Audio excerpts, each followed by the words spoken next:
Hey, if you're an early stage startup looking to perfect your pitch decks to raise your first round of money, this video is going to be for you because we're breaking down the biggest mistakes and helping you avoid the most common misconceptions that keep founders from raising the money that you deserve to build your company and impact the world. I'm Todd Genetasio, hosting here for Tech United. And if you want access to the full series, go to techunited.co/pitch decks for more resources, videos, and upcoming events to help your startup grow.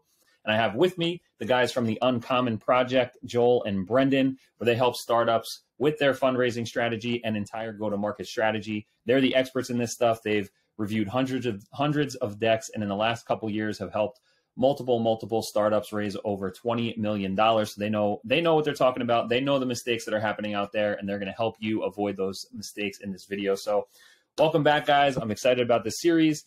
Let's get into the biggest mistakes and misconceptions that you see founders making in their pitch deck. So what's number one here that we have on the list? Joel, you take it off. Yeah, definitely. So the biggest mistake or misconception when it comes to pitch decks and fundraising in general for early stage startups is because you're such an early stage, they are actually investing in you as a founder. I know this is kind of counterintuitive because we're talking about pitch decks, but this kind of sets up your approach, your voice, the way you communicate as a founder. They really are looking to see, do you have the key qualities as a leader to be able to handle the stress, the responsibility? Because you got to be somebody worth giving millions of dollars to then they're like, hey, do I really believe that they'll be able to take this and make me money off of my investment? It's just the same thing. I'm not going to give 16-year-old Joel $100,000 and be like, yeah, he's going to do just fine, right? Like we gotta think through being mature enough, having the traits, having the leadership things. And they're all things you can learn. There's a bunch of great courses online, of course, to be a better leader and communicator. But that's kind of the main one out the gate is they're investing in you as a founder. Your idea is second or third in that process. So that's interesting. Which is just it's confidence and identity. Super, super important. Not only for this stage and building your pitch deck and launching, but sustaining your business for the next 15 years. It's the most important thing you can focus on as a leader.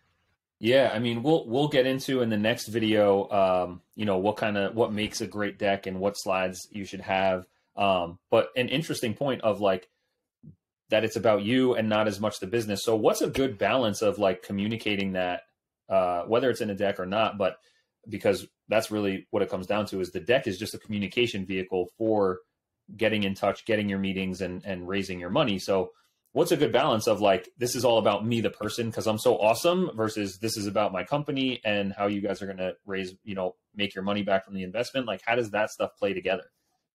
I don't think you talk about yourself at all. I think you allow the confidence and tonality in the way that you communicate the specifics of the deck. That'll speak to it enough, right? It's just like in life. Like you lead by example. I don't have to sit here and say how like great I am. I'm just going to speak with confidence and speak about what I know. And you'll be able to get that through the communication or through the conversation. You'll be able to sense that. I don't need to like set the stage for that. Yeah. So, and again, like we'll get into this in the, like what makes a great pitch deck video. But what Joel, like what you said, it sounds like a contradiction, but there's nuances in contradiction that hold true at the same time, right? So like Joel, you said it's important because they're investing in you, not the business. But then Brendan says like, well, don't talk about yourself at all. So like, what does that give us like a real practical example? Like, what does that look like in real life to like get that across the table, but not be talking about yourself? I mean, Brendan, you can jump in. You need to embody what the business stands for. Mm-hmm. Those two things they can't be off at all, which is authenticity, right? Yeah. People invest in authenticity now. We know that when we get sold things, we buy things from people who are authentic and transparent. That's what it boils down to, right?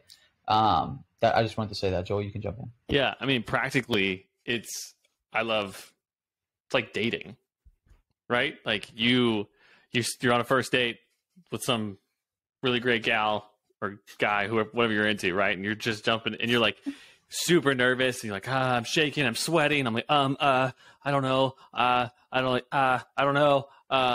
They're like, oh wow, like that's weird. But like, if you're like, But if you talk about yourself the whole time, you're a complete D-bag, right? Mm-hmm. Like you gotta, like the way you present yourself, the way you communicate, the confidence you have in yourself and in the business is what you're communicating, right? You're convincing them, you're selling them on the idea that, hey, this guy believes in this so much and has a clear vision for where this is going to go, not just 1 year, 2 years from now, 10, 15 years. We'll get into the nuance tomorrow about going too far in that direction, but really you've got to have that confidence in yourself and that you're the captain of the ship, right? That I can get this ship and my troops to where I need to go. Yeah, I like that. There's an interesting point that I just realized. I lost my train of thought.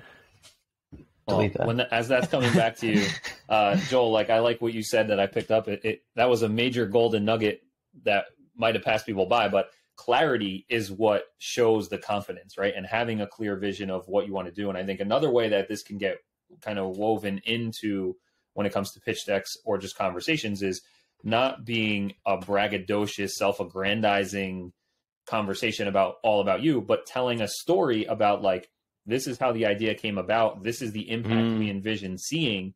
And when you are able to communicate that clearly, that shows the confidence that you have. And I think, and by telling a story and having a narrative, that will like engage a little bit more of the emotional brain for the investors to be like, ooh, I like this person. I like what they're doing. And kind of like, it's a subtle subconscious connection on wanting to invest in that person along with the business. And when those two things are 100% congruent, like Brendan said, then everything's tied together. It's like, this person's awesome and I love what they're doing and their passion really shows it. They're clear on what they want to do and the business is aligned. The business is the vehicle for that. I think when all those things can snap together, like that is something that doesn't take too much practice to do. It's really just how do I articulate the things that are already there and put it together properly, which is like what you guys are great at helping people do. And then that little bit of work and practice can be like literally the difference between not even getting meetings and raising $10 million. I think too, it's a more practical, tangible advice there is you are the expert on this industry. You need to be able to like think of your favorite professor or teacher or speaker you ever heard in your life, right? Like they get you so bought into the problem and the storyline of like, hey, like this industry's in desperate need of this. Don't say that phrase, but like you need to be able to tell that story and educate them on where the idea came from because they want to know that you've thought this all the way through. Like that's basically where that's coming from. It's definitely storytelling, but make sure you don't forget all the pieces that make up a story. Like that, that's important. But what I was thinking about earlier is it's both practical and like, it's interesting because what I would recommend is identifying all insecurities and addressing those insecurities, both personally and within the business, because I know I've been there, like we've all been there at certain stages of founding companies, right? And it's like, oh shit, like I hope they don't ask about that. Or like, I don't feel too great about this marketing strategy, so we'll just put this as like a little slide. Hopefully they don't dive into that. Like, no, dude. Like that confidence that we talked about before comes from solving all those problems before you pitch. Like, don't think these people are stupid. They'll see straight through that.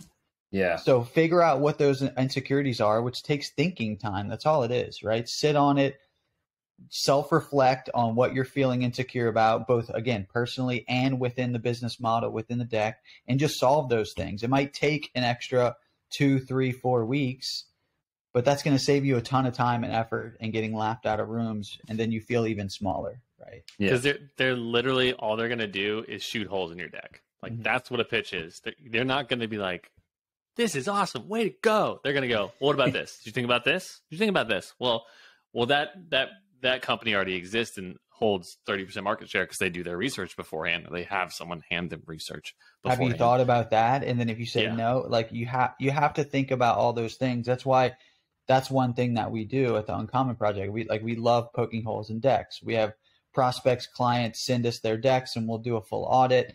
And it's one of our favorite things because it's like, not only do we enjoy it because it's fun to poke holes in things, but we know it's going to happen when they go into pitch, and we'd rather take care of that and make sure they think about everything beforehand. Yeah, yeah, totally. All right. Next thing we have on our list is that we're not designing and pitching, but a pitch deck is actually about communicating your strategy. So talk to me about that, Brendan. You hit this one off first.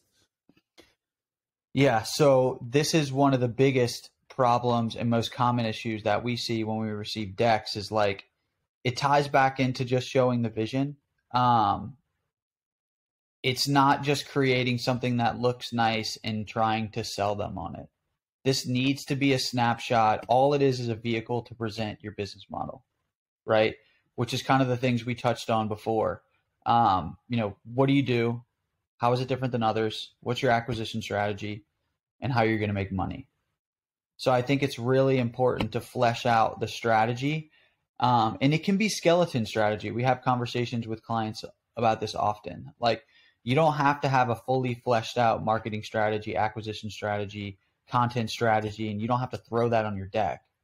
But you need to have some sort of skeleton to where you understand the direct path that you're going to go and how you're going to get there. And you need to present that in a way that's understandable and trackable. So that's super important. Yeah, and then just like we said earlier, like it doesn't need to be exact, super detailed strategy. They just want to know you thought this through. Mm-hmm. It's just like when we said you lead with just vision. Like we see that all the time with early stage, especially like first time founders. It's like saying your football team's going to win the game because we believe we're going to win, and we're all really good friends. We have no playbook. We never practice, but we believe we're going to win. Like all of those things, like camaraderie, belief, identity, awesome stuff. Absolutely supports you winning. But you need a game plan. You need we do this and this, this, and this, and it's going to get us to this goal because we know we can gain 10 yards if we run the ball up the middle, yada, yada, yada, that kind of stuff. Yeah. Next thing we have on our list is that your TAM is too big, TAM being total addressable market. And so are you telling me that every startup can't just serve the 7 billion people on planet Earth? They try to. They try real hard. Tell you what, the deck we just got, what was it, Joel? Like, it was like the number was 1.7 trillion plus or something like that. It's in the trillions. It was wild. So this is fun to talk about, right? Because it's like, I get why founders do this. Because it's like we want to present the biggest opportunity. But that doesn't connect the dots. Again, it's just pitching vision. How the hell are you going to get there? Like, that's what I want to know. I like to focus in and have the founders we work with hone in on like the next 24 months. You can show that TAM number, but like what percentage of that do you think you're actually going to attack in the next 12 months, the next 18 months? What's realistic? What's the sub-market? Like, when we go into marketing strategy, we build one ICP. We start with one ICP first. ICP being ideal client profile for those. Yeah. And so what we'll do is we'll hone in and we'll master how to market and sell to that one ICP and then scale from there. So I really like the idea of honing in on that one ICP and building the math out in the deck for that, because it gives practical measure of how you're going to get there. And yeah, this TAM number is great. You can throw it on there, but that shouldn't be the biggest number on the slide because it's kind of BS. Like, are you ever going to get even close? No. Yeah, and I think too this is the value of a TAM, SAM, SOM, total addressable market, serviceable addressable market, and attainable market. The attainable market is the one what Brendan's touching at, right? And it really varies depending on who investor, what they invest in, the industries they invest in. I've heard investors go, this should never be in $1 billion. It should be in hundreds of millions, or some of the best advice I've gotten with early stage startups from a partner at a VC firm is literally try to get that SOM number as small as possible, because you believe that, like Brendan said, in the next 18, 24 months, I can obtain 50, 60% of that, whatever that goal. It ties back to your plan I've gotten in passionate discussions with founders, I'll put it that way, about this topic, because they could do this and we could do this and they could serve this. Like, everyone can use this, which I'm not telling you that the answer to that is no, that they can't use it. It's where are you going to focus your effort and your dollars to acquire customers, and who are you going to let influence features and design? If other people from other industries trickle in. It's especially if you are a SaaS platform that's kind of general fintech or something like that, right? Like you're going to get peripheral industries, but you need to own one market really, really well. And then you expand. I mean, every major tech company has business verticals for different industries, but I promise you, they did not start with serving everybody out the gate. When you say you're going to serve everyone, it shows a lack of understanding of how hard it is to acquire customers, especially at the beginning. Yeah, that's and so you want to show that you think about that. And I think when you run financials, you think these trillion number, the billion number for TAM is great. But dude, scale that back to 50,000 and run it against your however much you charge for your product, and it's still like, oh wow, this is very impressive in 12 months, and 15 months, and 18 months, 24 months. So like, I think sometimes that might be an interesting exercise to bring you down to earth and realize you don't have to accomplish these crazy numbers to get to an advantageous revenue goal. Yeah, right? Yeah. Or even take how many customers do you need to gain to make in revenue what you're asking for from a dollar amount? That's a great exercise. Per what's your ARR need to be to make back the money you're asking from investors? Because you're just, again, it's not set in stone. They don't hold you to the strategy when they invest in you. They just want to know you've thought this through of how I'm going to take your money and make it back for you in a certain amount of time. Yeah, that's excellent. And then the last thing we have on the list is that you see a lot of founders making this mistake of ending their deck without actually connecting all the dots. So they're throwing a bunch of spaghetti at the wall and they're not putting it into a bowl and plating it nicely to be served for the investors. So talk to me quickly, Joel, you start, and Brendan wrap it up with, what's the best way to kind of connect the dots at the end of a pitch deck? Yeah, I mean, I think we've touched on it a few times in the last video and in this one as well, is we've gone, I mean, with a couple of decks we've recently looked at, you get all the way through it and you go, this is a great idea. The product idea is interesting. The market's awesome. The opportunity is clearly there. And nowhere in this deck is there and this is how we will make money. It's wild. But we're asking you for $3 million. Right. But can you give us on a safe too? Like no equity. We're just going to give it safe kind of thing. Like that's probably the biggest one, is that through thread. Think of the same storytelling. You need that hero's arc and all that kind of stuff. And you need to kind of come down to the most detail, right? Start at the problem. You're getting broad and you're just getting more and more specific throughout the deck. And then you're landing at the nitty gritty numbers and strategy slides. People like to spend a ton of multiple slides on partners and staff or founding team and that kind of stuff. Those are ancillary slides. In all honesty, they want to see that this is the same way you would invest in anything yourself. If you like to play in the stock market or anything like that, you want to look at the trends and the opportunity to go, okay, am I really going to make money if I give them this amount of money? But what's the roadmap? They're missing the roadmap. That's what connects the dots. In simplest terms, the best. We can talk more about what the roadmap consists of, and that's what we like to do. But it's just making sure that you include a roadmap. It's not just, hey, this is where we're at today and this is the vision. You got to fill the roadmap to get from point A to point B, and you have to show that to them in a clear and concise way that they can understand and they can buy into. They're buying into the roadmap. They're not buying into the vision. Yeah, I love that. And so putting this all together and connecting our dots in the next video of the series, make sure you guys are subscribed at techunited.co/pitch decks. We're going to be going into what makes a great pitch deck. What slides should you have? What slides should you leave out? And how do you tie it all together and connect those dots at the end so that you're in the best position to success to raise that money? So if you want more resources around pitch decks, raising money, make sure you go to techunited.co/pitch decks to see other resources, the rest of the videos in this series, and what upcoming events we have to help you out as a founder. And if you want to learn more about what Joel and Brendan are doing, if you want them to poke holes in your deck, because that's their favorite thing to do, check out the uncommonproject.ventures.